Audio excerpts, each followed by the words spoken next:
Have you ever seen any of those? Yeah, they had little tickets, and you had to turn in your stamps, your ration stamps. So one thing people did, they had victory gardens, and about 40% of all the vegetables that we ate we got out of our victory garden. And all summer long we canned. And I sat in the shade and did peas, shelled peas, and did green beans, and seeded cherries was the worst. I hated that. But all the kids had to do it. And we had to sit there under the shade of the trees and out at my grandparents' farm and get all this stuff ready for the winter. Because canned goods were rationed. Tin was in very short supply. But the one Christmas I want to tell you about was 1944. This is my boyfriend then, later husband. And this is one of his brothers. And there was another brother also. And when we sat down for Christmas dinner at Christmas, and this was his folks and his family, and we did not know where any one of those three boys was, for sure. One was in the South Pacific, one was in the Battle of Britain, and my husband was on a troop ship going to boot camp, but we didn't know exactly where. And so I remember that was a really sad time for us. And my husband was not a warrior. I mean, my later husband. He was artistic and was a musician, and he did not want to go to service. And I can remember he was called up the week before Christmas. And the day before Christmas, he was sent away. And he cried. And I cried. And his folks cried. It was just so sad. And he was only 18. And he went. And it was lucky for him because he was scheduled for the Battle of the Bulge. And he got flu. Really bad flu. And he was in the infirmary. In fact, his father went down to visit him because he was so sick. And his company checked out for the Battle of the Bulge. They didn't know the Battle of the Bulge at that time. So, a part of his rehab was to play basketball. And he was really a good athlete. And he played wonderful basketball. And the company commander came over and watched one of the games, and he said, "Get that kid deferred for a while because we want him to be here for the championship." So he missed any really active duty. He was on a boat on his way to the invasion of Japan when the bombs were dropped, and he went to Korea in the army occupation. So he didn't have to fight, and it was a good thing, because he wasn't really a fighter. So that was my Christmas memory. This is a picture of us before Christmas, and I noticed how awful our Christmas trees were. When Ryan said about that Christmas tree, you can see how terrible it is. It has almost no decorations at all. That's a personal question, but were you a natural redhead? Well, I used to color my hair. I was really blonde, and I don't know why that came out so red. In those days, you put peroxide on your hair, to make it blonder. So that's all I did. Wow.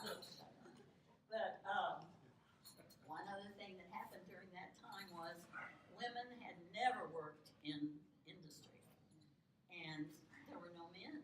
I mean, they took everybody. My husband had a heart condition, and they took him, and wouldn't take him for the Air Force, but they took him for the infantry. They took everybody, and there were no men to speak of.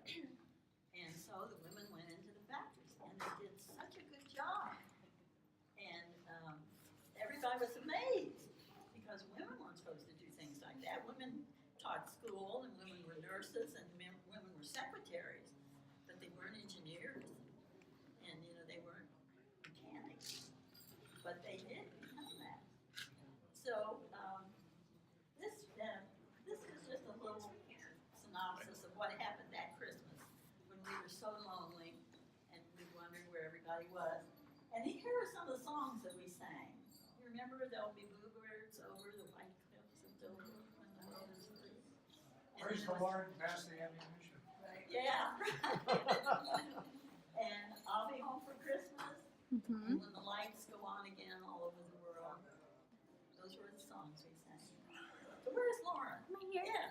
Yeah. Do you want to try to lead us in I'll Be Home for Christmas? Sure. This was supposed to be a letter written by a soldier, and he was thinking about his Christmas at home.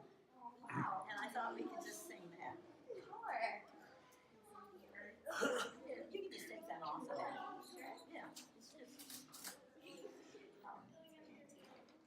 Is ready? I'll be home for Christmas. You can count on me. Please have snow and mistletoe and presents under the tree. Christmas Eve will find me where the light gleams. I'll be home for Christmas, if only in my dreams. So that's my story. Anybody have any questions? I don't have a question, but another thing I remember is aluminum was so hard to find. And chewing gum, the lining was aluminum and you could peel it off. And you could wad it up and you get a big ball and then you could turn it into, I can't remember where, you remember that? Yeah, tin and tin foil and everything. That's why this first goose was made out of. Minneapolis, Indiana. Oh, And of course, we There were was enough aluminum. so we weren't so bothered about curtains and, and somebody who said they had to paint their headlights even because they couldn't, when they were on the coast. My grandmother made fruitcakes for my Uncle Fred and Uncle Bill who were in the Navy, and our dog pulled the fruitcakes out of the floor and ate the tops off them. She still sent them though, I bet. No, Oh. they didn't look like they were too good to be sent. She may have remade them, I don't know. I don't know about here in this country, but I grew up in Scotland during the war, and oh God. we had to remove all the street signs, in the countryside and in the towns. There were no street signs because they were afraid of spies. Oh. Didn't want them knowing where things were. Oh. And we had the rashes too. How much did you get bombed in Scotland? In Scotland, quite a bit. Oh, wow. We had an air raid shelter, and Wow. I remember my father picking me up in the middle of the night and running outside up to the air raid shelter, and all our neighbours were in there. And as a child, I thought it was funny to see these people that you always so formally dressed in their pajamas. One thing I remember, it was so sad when the delivery came with telegrams telling them, it was telegrams told that their son had been killed. And the gold star in the window. And the gold star in the window. And I remember one time I was alone, it was in the afternoon, I was alone in the house, and I heard this awful moaning and screaming and crying. And somebody came to the door, and it was the delivery man from the telegraph company, and he said, I just delivered a telegram to your neighbor across the street, and somebody has to go over and be with her. She's alone, and she's just gotten word that her son was killed. Well, I have never heard anything like that, the way she was moaning and crying. And my mother wasn't home, and the lady on the other side wasn't home, so I crept up on her steps, and I was gonna, I was only, 16 or 17, and I was gonna try to comfort her, and I just couldn't go in. So I just closed my ears because this was all over the neighborhood. You could hear this lady. She was so in grief. And that was the worst part of it. All these young men cut down in the prime of their lives. This Joe was shot down in Saipan. He was on a B-29. He was a navigator. And as they were going down, he saw that there was a destroyer close by. and this destroyer was going to try to save some of them. Well, all the officers were killed, but him. And he had something over his leg, and he pulled his leg free, which broke his leg, and he had a lot of trouble about that. But he swam. He was a really good swimmer, and he swam to one of the lifeboats that the destroyer had put out. And so he and several of the other members of that crew were saved, and he came home. And then my other brother-in-law was on a B-29 and making bombing missions over Germany. And he was just, he was a wreck because sometimes everybody would be dead but him or something. But he survived too. And all three of those boys came home. But that was unusual because all the families had somebody, either a brother or a son or even a daughter in the nurse corps. So it was a sad time. I hope we never have that again. I hope and pray that we're smart enough not to do that. It didn't solve a thing. We didn't even know, well, of course, Nazi Germany was a big problem. But if we'd taken care of that earlier, it wouldn't have been. So negotiation. I don't care what else we do, but we just can't go around being enemies of the world. Because our old men make wars. Our old men make wars, and the young men die. And it's not fair. It wasn't fair then, but we all rose to the occasion. We did what we had to do, each one in their own way. Everybody worked for the war effort, and we didn't have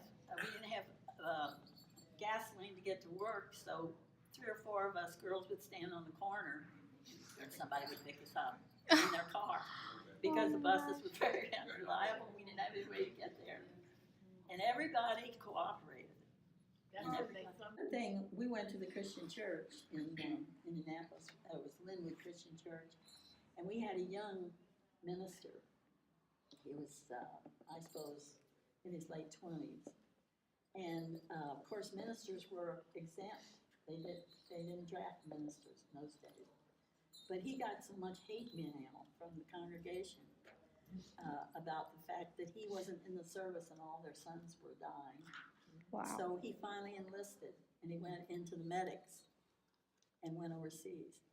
But that was really too bad. The people felt that way, but they did. They felt very strongly that if their sons were going, then he should go too. And so he finally did. And he saved a lot of lives, dragging men out of harm's way. But he never came back to the church. Yeah. Don't say that. He was, do any of you know Raphael Miller Sr.? He was the pastor of the National City Christian Church, and it was his son. So, any other comments or questions? That's really awesome. Okay, well, when we're having a happy Christmas with our young people, let's remember, we don't want to start any more wars so that they have to go through what the young people, and the young people were very courageous. They really were. They went, they didn't want to go, they didn't want to kill anybody, but they went and they did what they had to do. Well, we ended up saving the world. In fact. We're not speaking German for that very reason. Well, it's one world, and we got to realize that we're all in this together, and we have to get along somehow, or else we'll all die together. Amen. Yes. So we need to think, especially Christmas, about peace and what we can do to be peaceful people, to make peace with our neighbors, with people we disagree with. This is a time of a lot of strife in this country and a lot of disagreement. And we have to remember that we have to give and take. And that's part of being a Christian, is trying to understand another person and love them even if we don't agree with them. Amen. And peace starts with us. It starts at the lower levels and then it goes up. Because if the old men make a war and nobody comes, then we won't have one. Amen. Thank you so We much. hope they won't do that.